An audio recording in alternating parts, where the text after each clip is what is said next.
Hello, everyone, and thank you for joining us today for the webinar, Gaming to Feel Better, Digital Game Interventions to Promote Mental Wellbeing in Youth. With our presenters today that I'll introduce very shortly, but before, um, my name is Hani Sadati. It was a pleasure and honor for me to be part of the research team for the project that will be presented in this webinar. But now I'm here as the coordinator of Games and Gamification for Human Development and Wellbeing Working Group. For those who are new, this working group is one of the initiatives of Institute for Human Development and Wellbeing at McGill's Faculty of Education. And it aims to build an interdisciplinary community of researchers whose research interests include games studies or gamification, gamification for human development and well-being and social good. A couple of points here for Q&A part during the presentation. If you have any questions, please post them in the Zoom chat box, either to me. You will find my name in the Dropbox menu of the chat box, or if you want to post it to everyone. But after the presentation, we also welcome verbal questions to give it a more sense of dialogue and conversation. So in case you want to use your microphone, please feel free to turn it on after the presentation.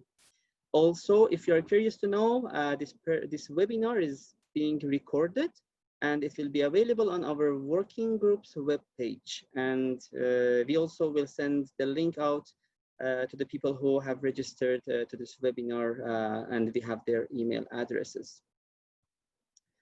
So this is my last slide, and it's to introduce our presenters. Dr. Manuela Ferrari is an assistant professor in the Department of Psychiatry at McGill University and researcher at the Douglas Research Center in Montreal. Dr. Ferrari applies participatory design to e-mental health interventions to enhance access to care, treatment, and client engagement with services. She's developing a unique program of research on video game-based interventions for mental health promotion, treatment, and anti-stigma campaigns. Also, we have Michael Serravalle. He's currently a student of computer science at Concordia University. He is a member of Gaming Against Stigma Youth Advisory Group, and having lived experiences with mental health, currently he is using his knowledge and experiences to help Dr. Ferrari with her various projects. So I think without further ado, I'm going to stop sharing my screen and pass it over to our presenters.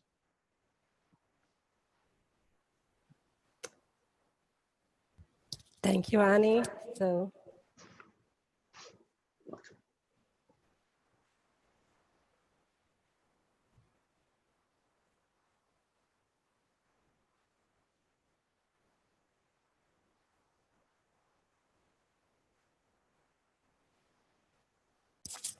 Perfect. Can everyone see the presentation? Yes. Excellent. Truly a pleasure to be here today. Thank you, Annie, for inviting us and for your great work. And I'm so happy that Michael is here with me today to present this work. You will find out how precious is Michael in so many talent and skill, including he's an excellent presenter, definitely much better than me. I thought that, we have the formal presentation from Annie, but maybe we can spend a couple of words to say why we actually like to work on video game research. For me, first, I want to thank Susan Archie and McMaster University who introduced me actually to this area and field. And for me, the beauty of working, I use different technologies to promote mental well-being, but I really like a serious video game because I allow to work with graphic artists, with computer science coder. Also, I like narrative and story, and the game creates this very unique interactive story, and they offer a very fantastic opportunity, both in the creation of, but also in the exploring the game when it's done. And I would pass to Michael. So for me, you know, as Hani mentioned, I have my own lived experiences with mental health issues, and I'm also a computer scientist. And a big part of when you struggle with mental health, a big part of recovery involves learning how psychology works and getting a better idea of how to deal with your thoughts and things like this. And that sort of sparked, let's say, a casual interest in psychology. And so this working on these kinds of projects, I get an opportunity to combine my interest in psychology as well as my skills as a programmer, and lastly, my own interest in video games, which I've been a gamer for a very long time. So it's a very good opportunity to try and combine all those interests together into one focused project. Thanks, Michael. So a few thank you. First, the research team, they made actually this project possible with the design of this scoping review project, and the grantee agency was Frame Canada that supported this project. A big thank you and bravi to actually the screening team. And if you've been involved in a review, systematic review, meta-analysis, you know how tedious is this work. So Sarah, Sahara, and Hani did play a fantastic role. You will see when I show you the number of articles on the screen, why I can say they're bravi. And also my thank you and my gratitude is for the Game Against Stigma Youth Advisory Group. This is a small team, but it's growing. And so Brini is our media expert, and we have Jimmy, Michael is here, Romeo is a part of a member, and a new member is Nina, who is a fantastic artist that just joined our team. And you will see how we work together as a team. I know everyone say that they have the best team, but we are the best team. They are all fantastic, and you. So Michael and I will go through those, let's say, 3 chapters during this presentation: a general context of the Canadian video game industry and game and youth. And after a few slides about the methodology that we use, this is a review project, and we use scoping review. And we will close with a few examples of preliminary results and really like leaving enough space for discussion, future direction, and discussion. You probably saw when you register, we have 2 overall aims. The first one is discover how play video game. It's actually serious video game can actually help people to gain new skill, to cope, for example, with mental illness and promote mental well-being. And the other thing we wanted to do during this presentation is to show how we work together as a team during the scoping review. And we have a few questions for you. Yeah, so throughout the presentation, we're going to have a few polls. So first off, are you a gamer? So like I said, of course, I'm a gamer. I've been playing video games since I was maybe 4, I think. Yeah, it's 4 years old. What about you, Manuela? No, I'm a recent player. I started playing when I actually was on my postdoc, but I did play some game when, high school. Yeah, I like puzzle games. Those are kind of my games.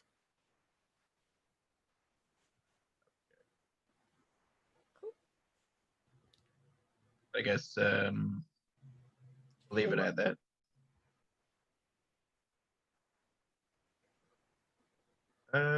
You want me to close it? Yep. Okay. So, so 8 yes and 11. Oh, actually, let me see if I can share. Yeah, there you go. So yeah, 8 yes and 11 no. So we're a little bit more to no than yes. We have a few people that we need to convert. Okay. So I'm moving to the next slide.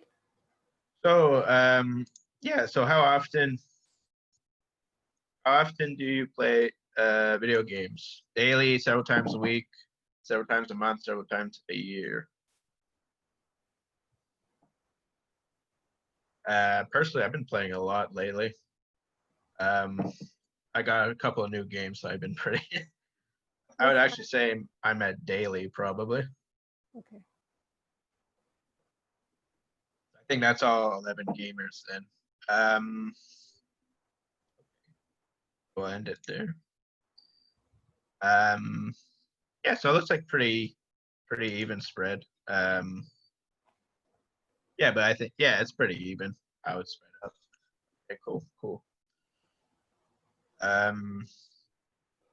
Yeah, so let's go to the next one. So, what are the main reasons why you play video games? Entertainment, boost your attention, memory, relax and meditation, explore new worlds and realities, meet friends, or all of the above?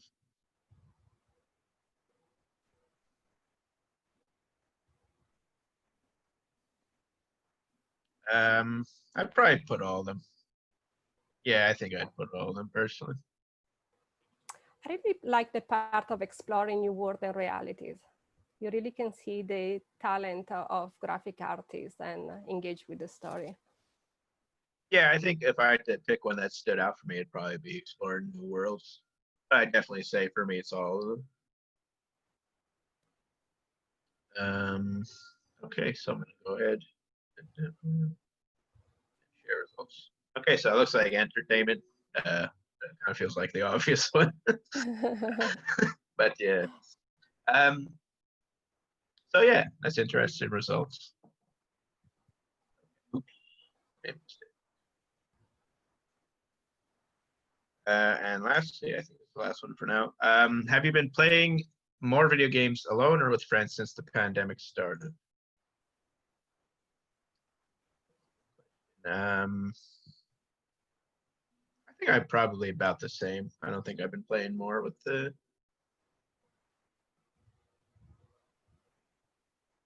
No, actually, I'd say I've been playing more. Yeah.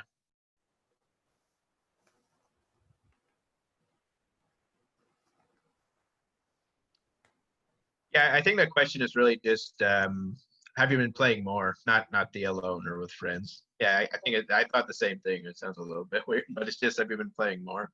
Yeah.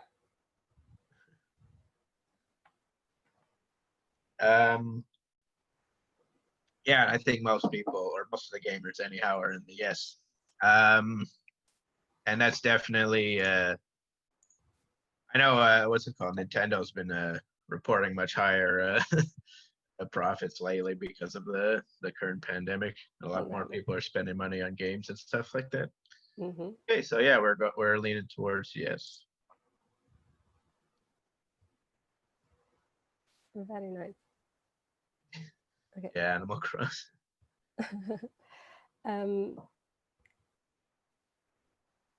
So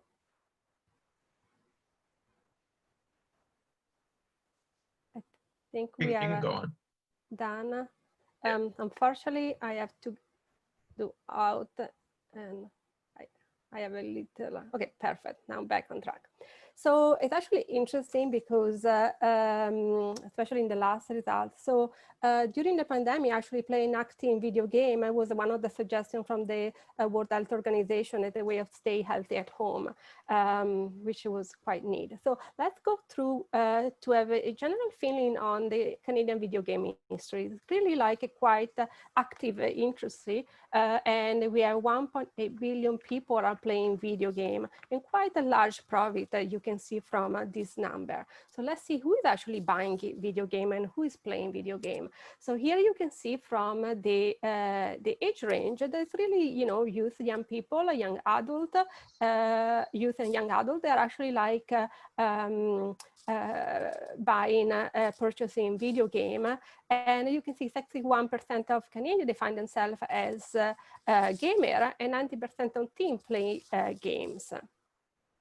And those are actually like the young people that are accessing youth mental health services. And recent work actually describe how they identify the use of technology as a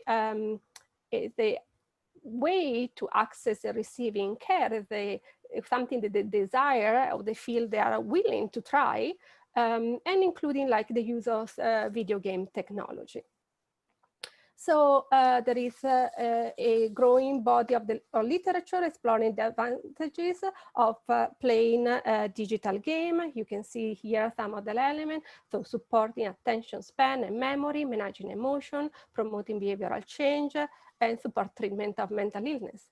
But also it's important for us to remember that simultaneously we had other sets of research that look actually at the negative impact of video games. And we can identify three main areas: addiction, depression, and aggression. Love to discuss this at the end of this presentation, but I think one of message I want to say is that we don't see the serious video game are the solution for all youth. It's you that they want to engage and play. But let's see at the evidence. Oh, sorry, Paul first. Okay, so would you integrate an evidence-based video game for mental health promotion or for the treatment of mental illness in your practice or work? Yes, no, or not sure.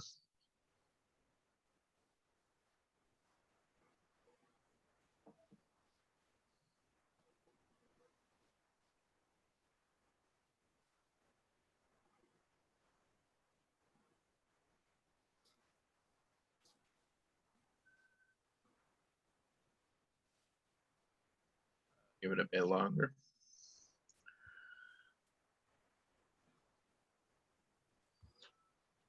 Looks like people are pretty positive about it. Mm-hmm. Gonna end it. Okay, so yeah, mostly yes or not sure. Didn't get any no's. That's pretty good. Okay. And we have, yeah, next one. Oh, next. Would you play a video game to boost your mental well-being or as a treatment option for mental health?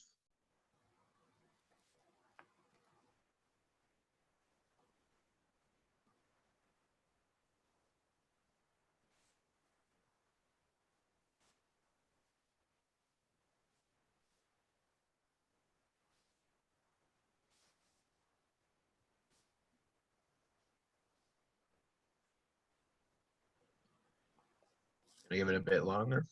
Yeah.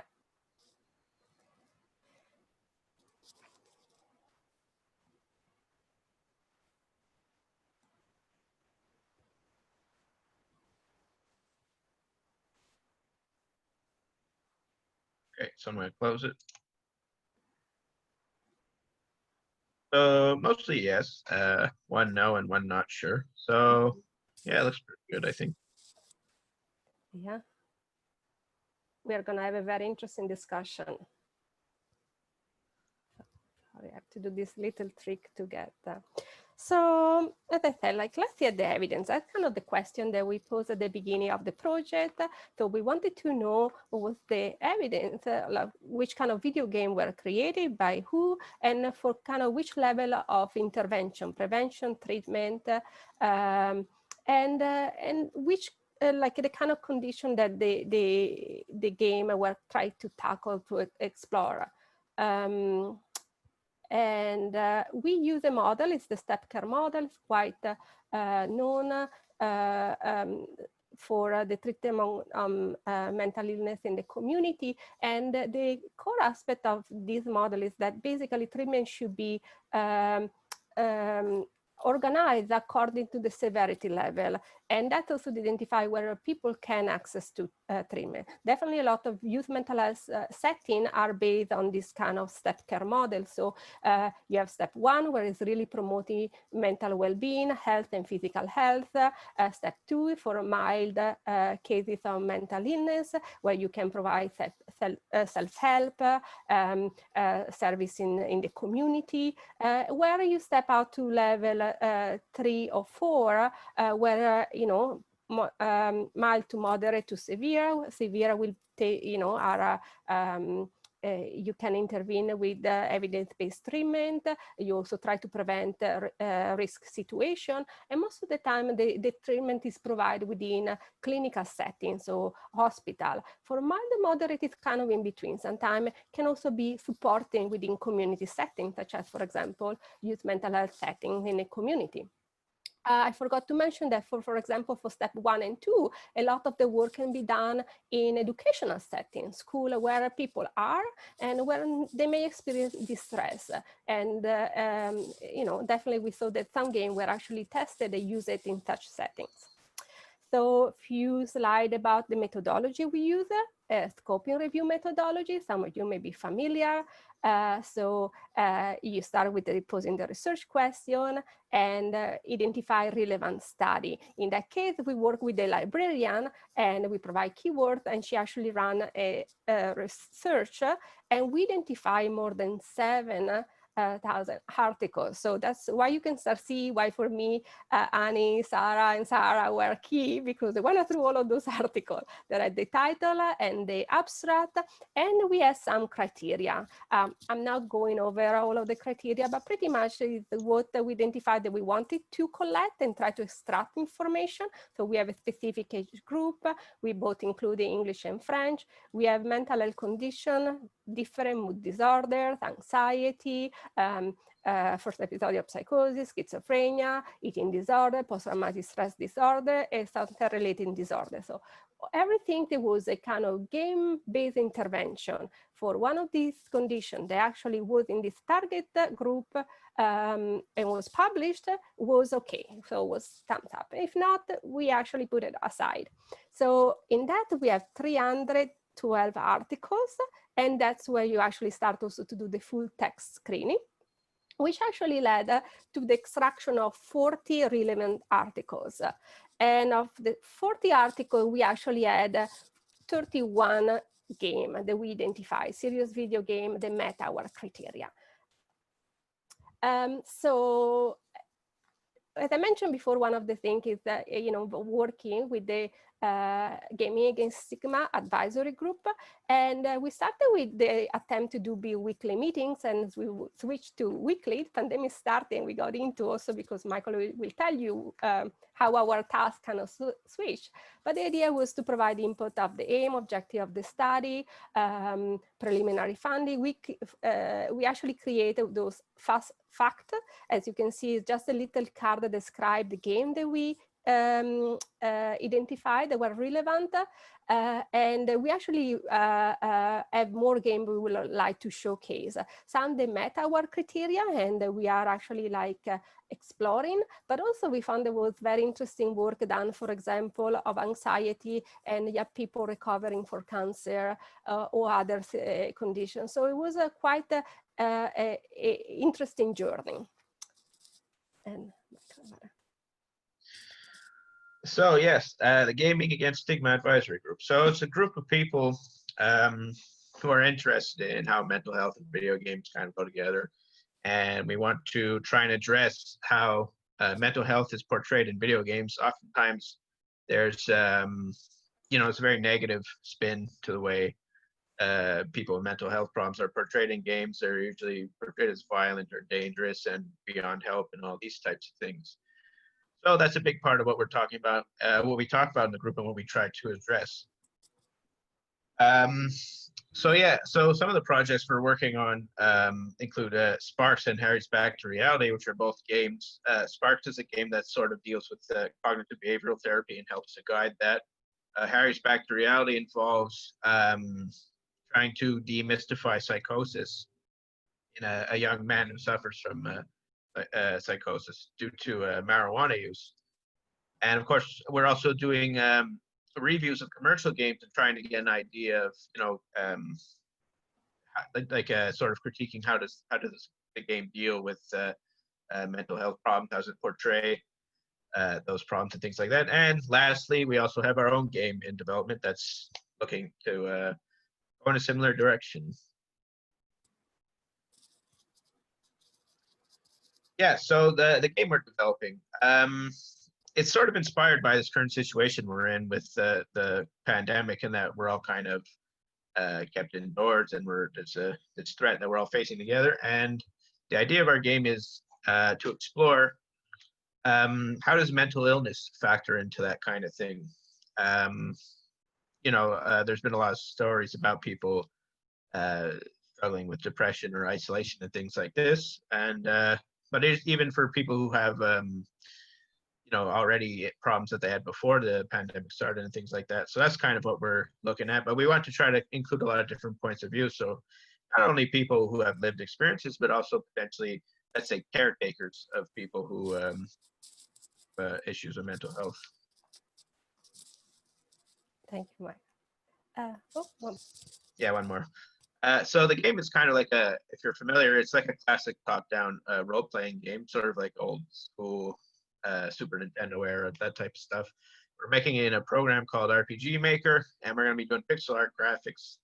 Very early in development, we don't have too much to show, but I just wanted to put a picture here that gives you an idea what it looks like. This is just using whatever assets RPG Maker comes with, so it's going to look very different in the long run, but it's just an idea of what the in-game environment might look like. Perfect. And I can say, like, I actually saw the sketches of the character that are going to be part of the game and are exquisite. They're really fantastic. So stay tuned for that. So a few slides just to give a sense of, we talk, we thought we have 40 articles, but 31 serious video game we identify. So the study took part in many different countries, which is quite promising. So you have China, United States, India, the Netherlands, Ireland, Spain, Chile, Australia, Romania, South Korea, and New Zealand. You also have the different level, and here it's kind of complicated to organize them because mostly are designed, I would say, for the treatment of mental illness, and we will see which condition, but the game tried to also cover other parts. So there is the educational piece, there is the prevention piece. So that's why it's difficult to organize the game into fitting them into one category, but definitely first one will be treatment and prevention will be the next. And this is how, I show you before the step care model of the different level. And in this model, we really find, for people that are interested, for example, say, I want to do something for anti-stigma and mental health promotion within my setting. That can be a school or can be a community setting. And we identified that there are relevant games that can actually have been created and have been studied, and so there is some evidence of helping, for example. So here, sorry, it's very difficult to read, but here you have all the list of the different games, the 31 games. Some of them are repeated in different categories because they try to reach different aims. And you can see how they are divided for the different setting of care. So I mentioned before what they try to, what are kind of the treatment that they're offering for which mental health condition or experience. Mainly depression and anxiety, emotional regulation, and few games are actually try to explore new dimensions. So you can have eating disorder, for difficulty of psychosis.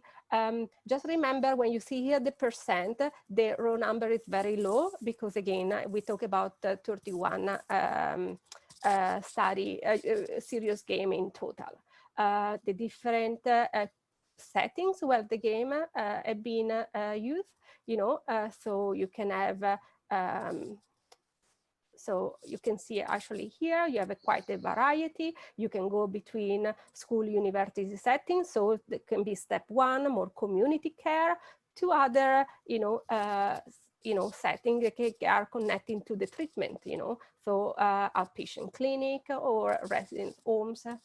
And also different delivery, like accessing to the game home, online, and different game platform. Most of the game were designed to be delivered using PC or laptop, which is actually was the early trend for video game. So, video game are generally accessible to PC after you have console, or now there are a new generation of game. They are designed for a smartphone portable device. And I think you can actually see this trend happening also with the serious video game. They are available right now for on the topics of mental well-being or mental illness.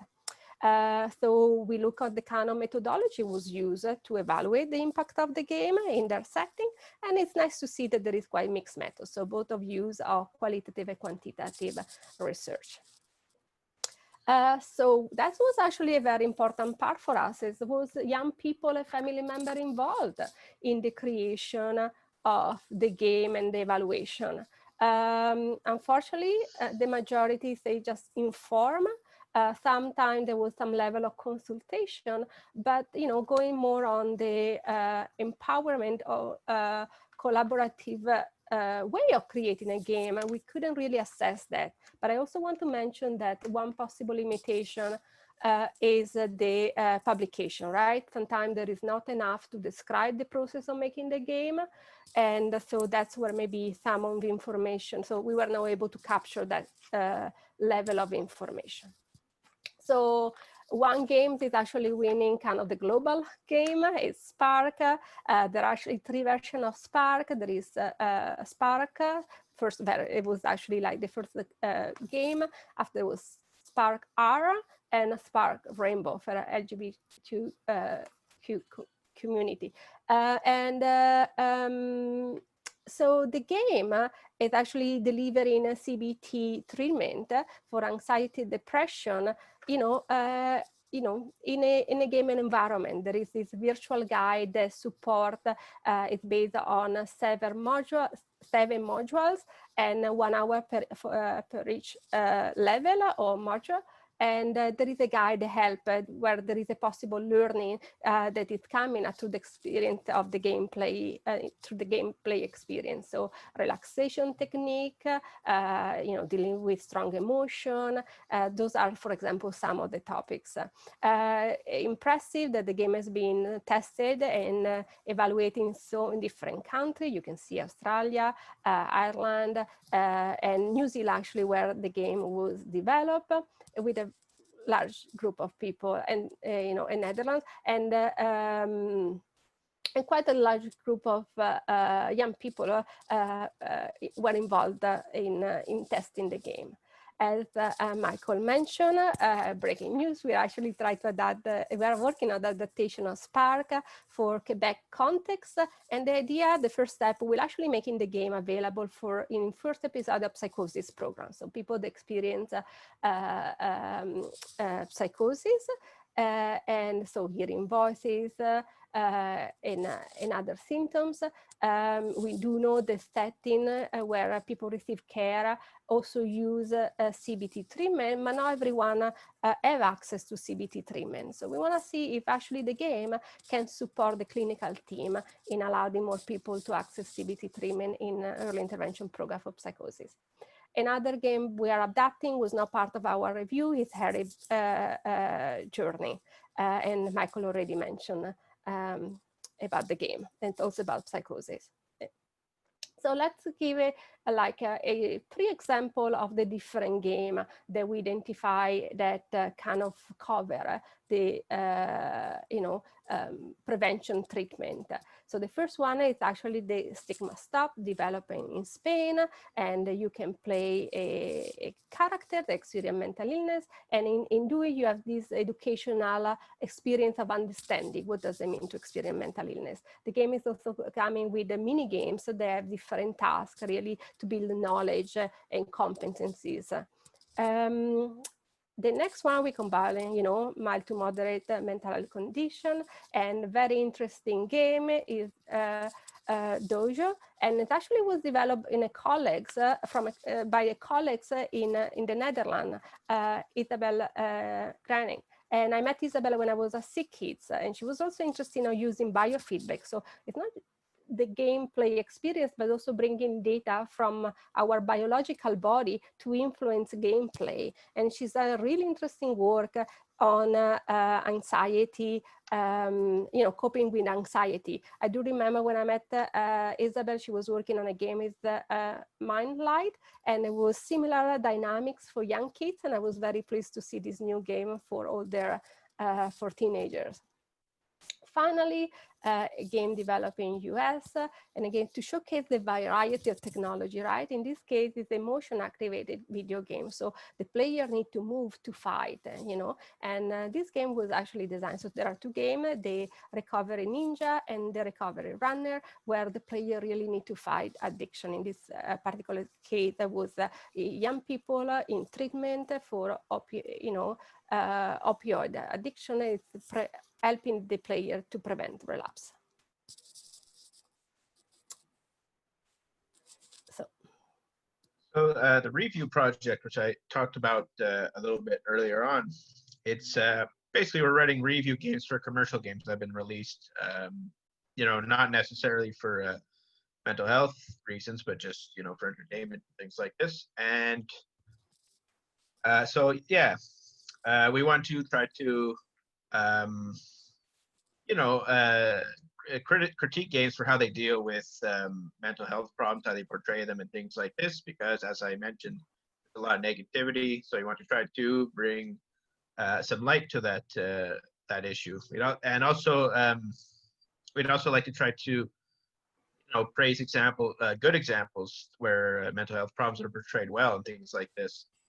We're fairly flexible in how we go about it, though. It doesn't necessarily have to relate to mental disorders directly, but it could even deal with, you know, just maybe general negative feelings or issues that deal with relaxation, for example, things like of that nature. So, for example, one game that we covered was Celeste, which was a game that dealt with depression, a young woman who deals with depression and anxiety. I also covered a few games. One game that dealt with grief, which was called Mother 3. It's a pretty old game. And I'm trying to get another review out for a game that's more relaxation oriented. It's kind of like a paint by numbers game, if you're familiar with that. But yeah, so if you want to know more information, you can just take a look at the email at the bottom. And we're actually looking for more people to try to write reviews and things like that. And so, as you can see, our journey is still ongoing. We have some evidence of serious video game use in clinical setting, but also in community settings such as school. And we mapped out what is out there for which condition and what is the evidence. But we also realized that during, you know, commercial video game play an important part, and we really would like to mobilize the community to help us to actually showcase, you know, what is out there and provide some feedback. Okay, so we're returning to the first question, or the previous question. Would you integrate an evidence-based video game for mental health promotion or for the treatment of mental health illness in your practice or work?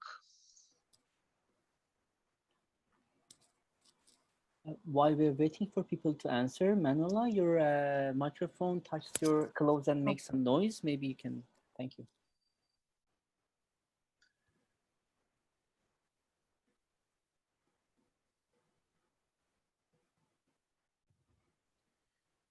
Yeah, I'll give it a little longer.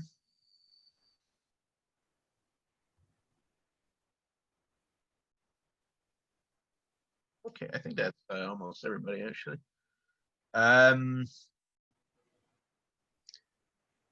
Funded there. But yeah, most people said yes. I think that's pretty strong support. I feel pretty good about those results. Good. Let's see if we can, they're not sure yet, we can help them during the discussion. But I like that there are more people that are skeptical.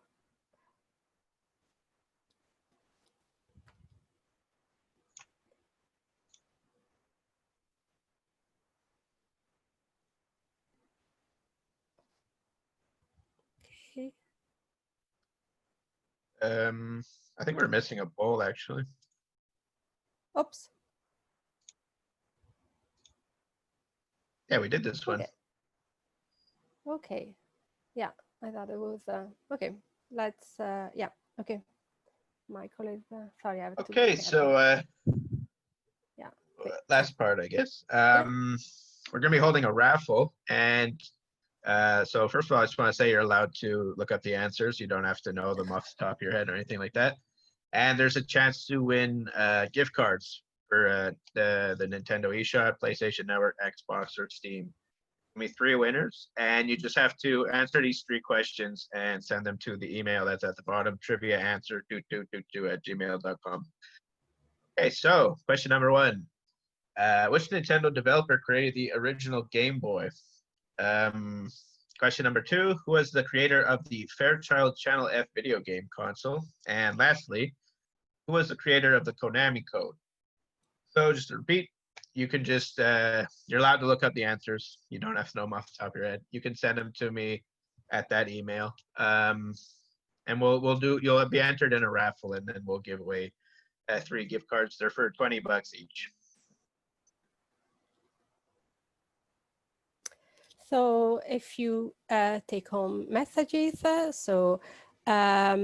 it was quite nice to see that, 31 small number of serious video game, but it's a young field that is developing. The game has been developed and tested in different countries, and and been tested using mixed methods, so multiple methodology.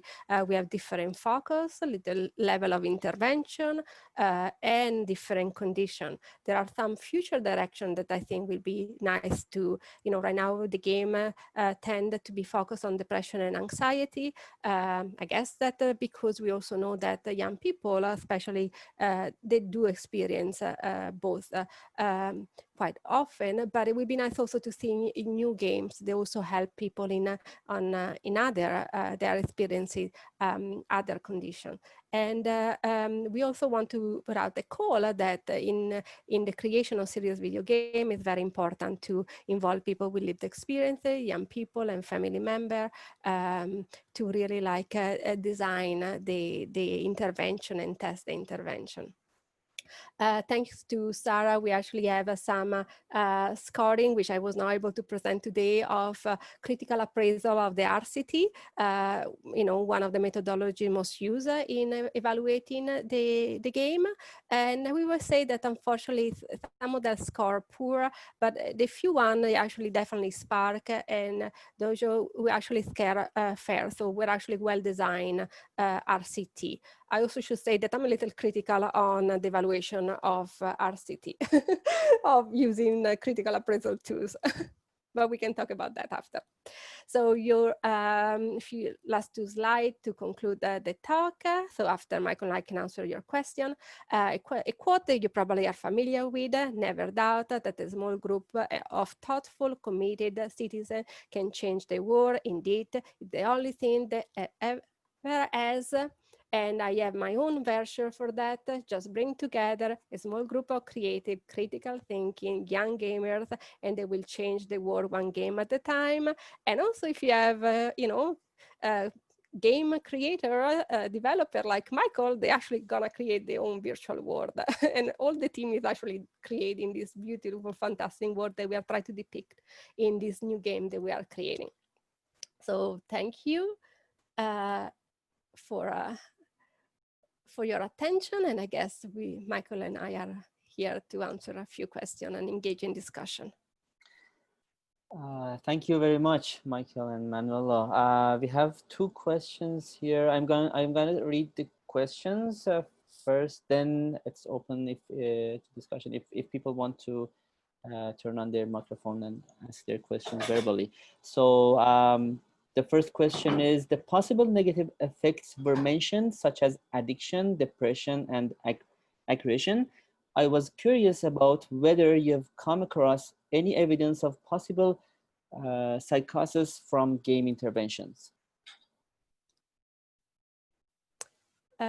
So I'm taking this one.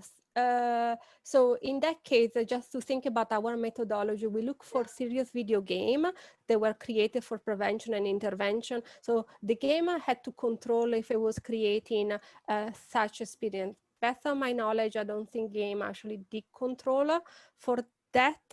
So it's kind of a gap, right, in the literature.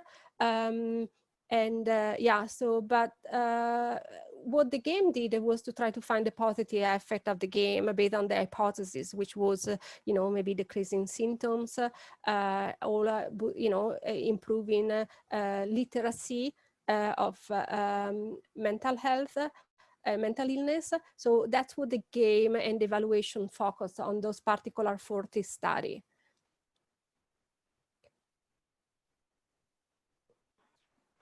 Okay. Thank you. The other question is: how many immersive virtual reality games were included in the review, and do you remember the names? Maybe my team can answer on the chat box, but we can go back on the data and identify. But there is a virtual reality. I can actually show you the number here. So not a lot, but there is a lot of virtual reality game. The problem is there was a lot of virtual reality intervention in the area of mental health and illness, a lot of exposure therapy. But if they didn't have any, the therapy was not gamified, they didn't have any game intervention within, we didn't include it in this review. If not, the review was not, we were not able to analyze all the data. It was a 1-year project and it already took a little longer. Yeah, but I'm happy to provide the information on that.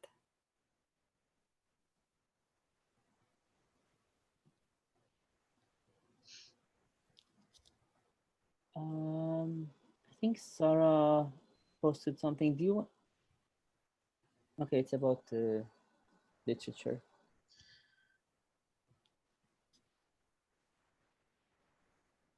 Okay.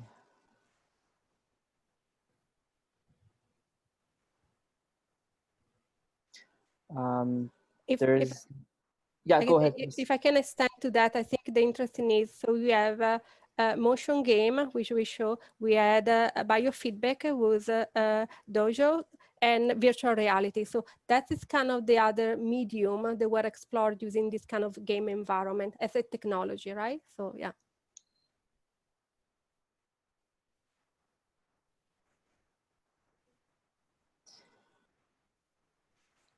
Okay, if there is any question from the audience.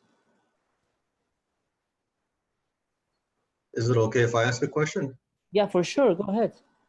I liked your presentation. I'm a big fan of your work. And I was just wondering if you guys have tried to connect with like the broader disability community that's been involved in like helping to make video games more accessible to people with physical disabilities.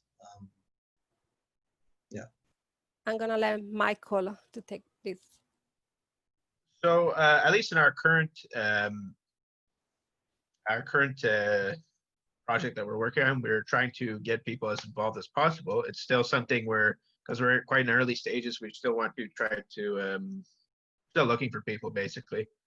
And it's something to keep in mind because personally, I have been seeing more efforts, at least in some commercial games to make games more accessible to people with physical disabilities. For example, I know a recent game, a game I played some time ago had to do, there was a lot of color-coded elements in the game, and so they had implemented some settings where you could change the colors for people with color blindness, and they would be able to distinguish the different colors and all that. So yeah, that's definitely something that's we're looking into. We're still trying to grow our group to get more people involved. That's definitely something that we're open to, of course. Mm-hmm. A lot of them are on Twitter. Okay. Yeah.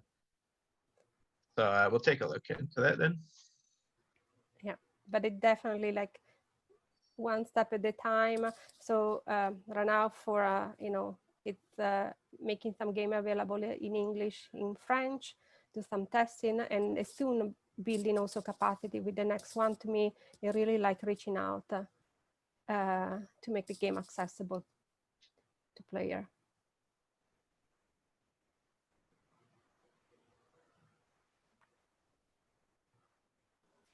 Okay.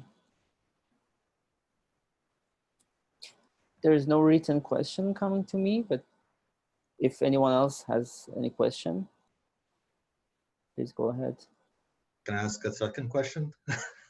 Yeah, for sure. Sorry, I don't want to be the annoying guy asking all the questions. Yeah, I was just like wondering, like at a practical level, let's say you want to write a research paper about like Animal Crossing or The Last of Us 2 or something like that. Like what kind of proprietary problems do you think you would run into, if any, if you wanted to like write about a game specifically? Like, do you think the company would like come up to you and say like, we support you know, research on our games and stuff, or would they, do you anticipate them being like, you know, don't write about us, don't do research on us without our permission, and we're none of those things? Or yeah, I'm just wondering about that kind of thing. I can maybe provide like some examples. So I think his name is Christopher Ball. Manuel and I had met him at a conference a couple of years ago, and he, I believe, wrote a paper on Hellblade, Senua's Sacrifice.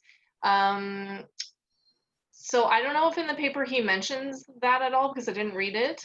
But maybe that could be like a resource to check it out if you were interested in writing a research paper. I'm not really sure about the like copyright laws and stuff like that, especially with Nintendo games, because Nintendo is quite strict on their copyright. But I think for research purposes, it's okay, because you're not really making money off. You're not supposed to really be making money off doing that kind of a work. So maybe that the Hellblade paper can give some information about that. Mm-hmm. Yeah, I support what Sarah was saying. And by the way, Sarah made the beautiful logo of the Game Against Stigma and my little avatar, so I wanted to mention that. But I will say that there is a good methodology to assess the review of the game, and peer review, you know, review it and find that it's good work, and it's a good idea to publish the work. I don't see that there will be any issues. In our own review game, we actually like asking players that they play the game to provide a little short description of the experience, what they think that the game and the game developer did well or not so well. And Michael, would you like maybe to talk some of the criteria that we discussed about for the game review? You mean for the commercial reviews? The commercial review, yeah. Yeah, sure. So actually, I'm a bit. I think we talked a little bit about how it dealt with, you know, what kind of language did it use, how to describe people with mental health problems, what kind of setting was used in the game. Did it try to generate empathy for people with mental health problems and things like that, or did it kind of show them as being, let's say, violent or untouchable or that? Yeah, I think those are the main things. I'm actually kind of on the spot right now. No, but yeah, and Michael, you also brought up for us some elements that are more connecting to the game quality of, you know. Yeah. So also we were kind of looking at, you know, how much does, you know, like, is the game actually any fun to play and things like this? Does it, because of course people are not going to want to play a game that's just like a slog to get through. They don't care. It doesn't matter how well they portray mental health problems and things like that.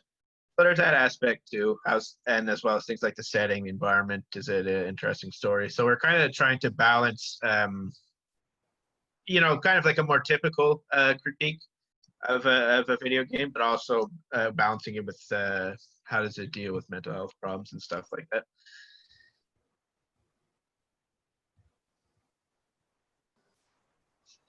Okay, thank you. We still have a couple of minutes if anyone has any question or ideas to share.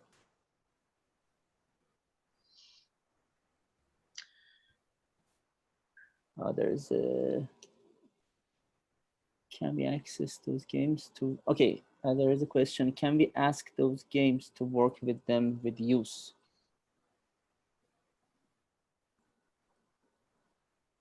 Sorry, I'm trying. Unable. Oh, yes, the question is, can we access those games to work with them with use?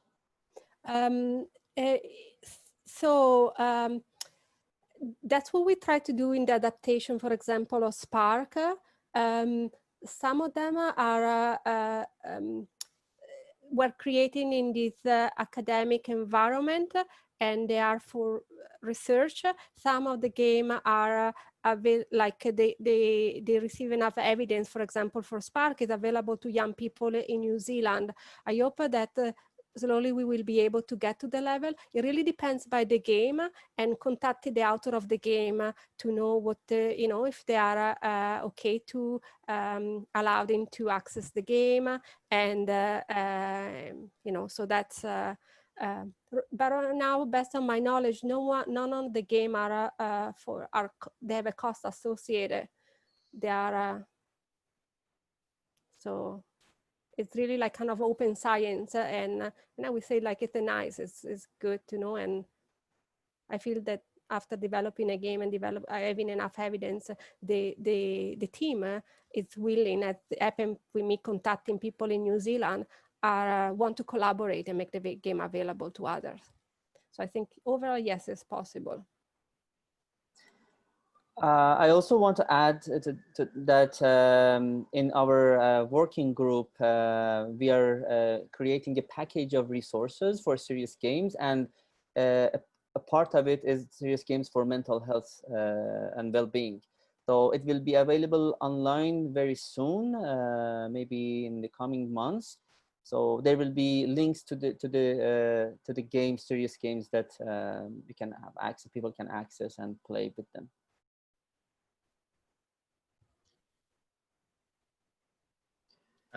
If I can add, on a somewhat related note, more recently we had kind of a world first where you can actually, I know it's in the States only, I think right now, but there was a game that was approved for, you can actually get a prescription for the game. Okay. And it's for treating young people with ADHD, I believe. Giving you an example of where things are kind of going right now, but I think that was a pretty interesting development. Okay, thank you very much. It's 1:59, and if there's no any question or last words from presenters, okay, I think we can close the session now. But thank you very much, Manuela and Michael, and everybody who joined this session. I also want to again remind that we are for those who joined after my introduction. The link of the video of this session will be available on our website. So thank you very much, everyone, again. Thank you, Annie, and thank you, everyone. Thank you. Have a good day. Thank you, everybody. Bye. Take care. Bye.